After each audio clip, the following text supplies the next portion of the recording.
अनंत कोटि वैष्णव वृंद की जय। नमाचार्य श्री हरिदास ठाकुर की जय। निताय गौर प्रेम आनंद हरि हरि बोल। तो ग्रंथराज श्रीमद् भागवत महापुराण पहला स्कंध अध्याय संख्या 13 धृतराष्ट्र द्वारा गृह त्याग और श्लोक संख्या 14 14।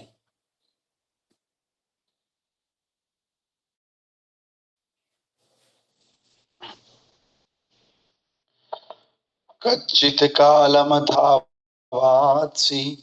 सत्कृतो देववत्सुखं भ्रातुर्ज्येष्ठस्य श्रेयस्कृत् सर्वेषां सुखवाहनः। कच्चित् कालमथावात्सीत् सत्कृतो देववत्सुखं भ्रातुर्ज्येष्ठस्य श्रेयस्कृत् सर्वेषां सुखवाहनः। कच्चित् कालमथावात्सीत् सत्कृतो देववत्सुखं भ्रातुर्ज्येष्ठस्य श्रेयस्कृत् विलासस्मरणं सर्वेषां सुखवाहनः। हरि बोल। कोई रिपीट करिए। हरे कृष्ण प्रभु जी। कांचित् कलमथवत्सित् सत्कृतो देववत्सुखं भ्रातुर्जयस्तस्य श्रेयस्कृत् सर्वेषां सुख आवहन्। हरे कृष्ण प्रभु जी। ओके। कच्चित् कलं यथावासीत् सत्कृतो देववत्सुखं भ्रातुर्ज्येष्ठस्य श्रेयस्कृत् सर्वेषां सुखां वहान्। हरे कृष्ण प्रभु जी। Yes please.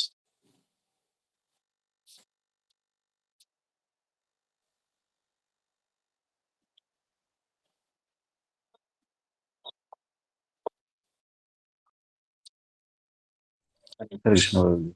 कंचित कलम अथावाचे सत्कर्तो देवतम सुखम भ्रातृज्येष्ठस्य श्रेयस्कृता सेवा सुखवाहन। हरे कृष्ण। तो कल हमने देखा कि युधिष्ठिर महाराज ने पूछा द्वारिका के बारे में, लेकिन भगवान ये महात्मा विदुर ने सब कुछ बताया, लेकिन यदुवंश का विनाश हो गया है ऐसी बात उन्होंने नहीं बताई। फिर कारण बता रहे हैं कि जो दयावान विदुर जैसे लोग होते हैं वो पांडवों के दुख को कभी भी नहीं देख सकते, इसीलिए इस अप्रिय और असह्य घटना को उन्होंने प्रकट होने नहीं दिया। ठीक है, तो आज आगे क्या होगा। इस प्रकार अपने कुटुंबियों द्वारा देवतुल्य सम्मानित होकर महात्मा विदुर कुछ काल तक अपने बड़े भाई की मनोदशा को ठीक करने हेतु तथा इस प्रकार अन्य सबको सुख देने हेतु वहां पर रहे। इनके बड़े भाई कौन है? धृतराष्ट्र महाराज। तो सबने इनका सम्मान किया विदुर जी का, और अब विदुर जी कुछ समय यहाँ पर रहेंगे। यहाँ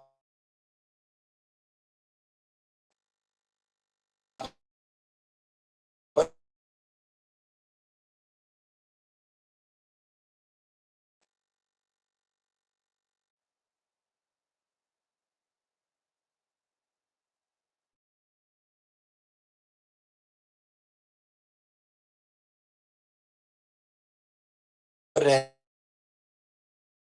का पर्पज क्या है?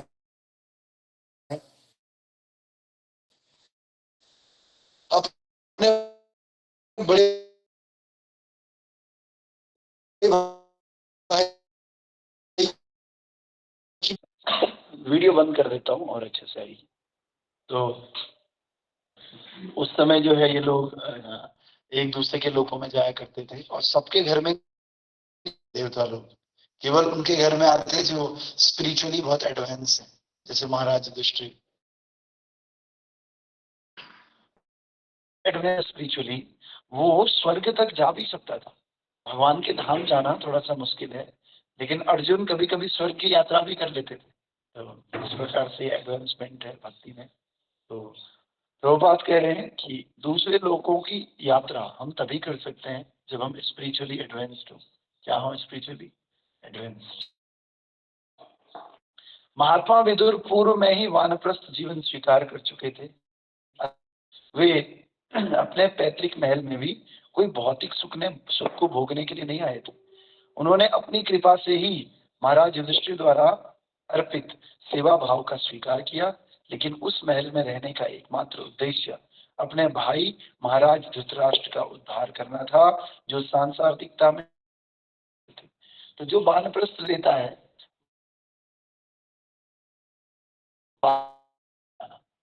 तो महात्मा विदुर तो पहले ही वानप्रस्थ हो चुके थे, मैंने पहले भी कहा था। लेकिन वानप्रस्थ में अपने घर आ जा सकते हैं, है कि नहीं? भौतिक सुख सुविधा के घर वालों को अपलिफ्ट करने के लिए या नीड्स के लिए। तो इस प्रकार से ये अपने बड़े भाई, इनका बड़ा भाई जो धृतराष्ट्र है, सांसारिकता में बुरी तरह से फंसे हुए हैं धृतराष्ट्र महाराज, इनको बाहर निकालने के लिए वो वहां पर आए। और महाराज धृतराष्ट्र ने महाराज युधिष्ठिर से युद्ध करके अपना संपूर्ण राजपाट तथा समस्त वंशज खो दिए थे। तो कारण वे महाराज युधिष्ठिर का दान तथा आतिथ्य ग्रहण करने में लज्जा का अनुभव नहीं कर रहे थे। महाराज युधिष्ठिर के लिए यह बिल्कुल उचित था कि वे अपने ताऊ को समुचित रूप से रख रहे थे, किंतु इस प्रकार का भव्य आतिथ्य महाराज धृतराष्ट्र के लिए स्वीकार करना उचित नहीं था। देखो, युद्ध की शुरुआत भी की धृतराष्ट्र ने, कौरवों ने, और सब कौरव मारे गए। और अब जब युधिष्ठिर महाराज का राजकाज चल रहा है तो युधिष्ठिर महाराज उनको, तो ऐसे में बड़ी शर्म आती है। सोचो हमने किसी के साथ बहुत बुरा किया हो और वो व्यक्ति हमारे साथ बहुत अच्छा कर रहा हो, तो बहुत शर्म आती है उस समय। लेकिन युधिष्ठिर महाराज, धृतराष्ट्र महाराज को ऐसी कोई शर्म नहीं आ रही थी, लज्जा नहीं आ रही थी, समझे? तो उन्होंने इसे स्वीकार करके रखा था, क्योंकि उन्होंने सोचा था कि अन्य कोई विकल्प है ही नहीं। महात्मा विदुर वहां पर विशेष राष्ट्र को प्रबुद्ध कर हायर स्पिरिचुअल करने के उद्देश्य से आए कि धृतराष्ट्र अब इन सब आसक्तियों से ऊपर उठ करके आध्यात्मिक आसक्ति में अटैच्ड हो जाए, आध्यात्मिक ऐसा चाहते थे। तो प्रबुद्ध व्यक्तियों का यह कर्तव्य है कि वे पति आत्माओं का उद्धार करें, इसी उद्देश्य से आए। थोड़ा सा इंटेलिजेंस लोग हैं, जो आध्यात्मिक रूप से उन्नत लोग हैं, वो बाकी लोगों को बार बार समझाएं कि संसार में कुछ नहीं रखा है, हम केवल और केवल विश्व रंजित है और हम कोई नहीं है, वास्तव में भगवान हमारे हैं। इसीलिए तू भूल के अपना रहा कर पाप, ओ चेतन प्यारा, दुनिया में कौन तुम, भूल के अपना चेतन, दुनिया में कौन तुम्हारा। तो हम अपने आप को भूल करके केवल पाप कर रहे हैं, और पाप करके हम ये सोच रहे हैं संसार हमारा है, लेकिन वास्तव में संसार में कोई हमारा नहीं है कि नहीं? क्या करने आया था तू, क्या कर रहा था, नाम हरि का पाप कर रहा है। हम भजन करने के लिए यहाँ पर आए थे, लेकिन we are in the sinful activities by our will or by mistake. जाने अनजाने, we are knowingly or unknowingly we are doing sinful activities. Yes or no? तो आइए इस प्रकार से जो बड़े लोग हैं, जो आध्यात्मिक रूप से रहते हैं कि संसार फंसो, संसार से ऊपर उठो, लेकिन फिर भी हम उनकी बात नहीं मानते। आध्यात्मिक रूप से उन्नत वो भी धृतराष्ट्र को आसक्ति से बचाना चाहते थे। वास्तव में अगर कोई सच्चा भाई किसी बहन को अपना मानता है, पत्नी सच्चा रिश्ता मानता है, तो उसको एक ही बात क्या बतानी चाहिए,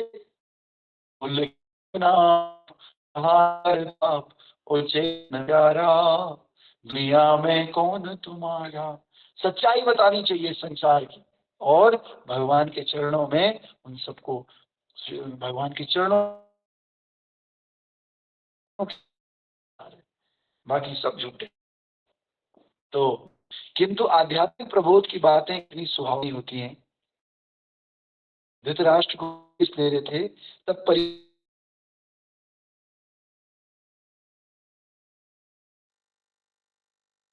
का अनुभव किया, तो सब लोग आनंद का अनुभव करते हैं। कथा जब हो रही है, लेकिन उसी समय तक जब तक कथा हो रही है, जैसे ही कथा खत्म हो जाती है सब लोग भूल जाते, भूल जाते। प्रकार से एक बार कथा थी, नीचे जमीन में बैठते थे लोग, तो जमीन में जब उठते हैं, कथा खत्म हो गई तो अपने शरीर को झाड़ते हैं। झाड़ने के साथ हम जब कथा में खड़े उठते हैं तो खड़े हुए सब हमने सुना था, और बाहर निकल के पूरी तरह से वैसे ही हो जाते हैं जैसे हम पहले थे। तो इसलिए हमें इन बातों का ध्यान रखना। आध्यात्मिक अनुभूति की यही विधि है। संदेश को ध्यानपूर्वक सुनिए। यदि किसी अनुभूत व्यक्ति द्वारा यह समझा है तो यह पर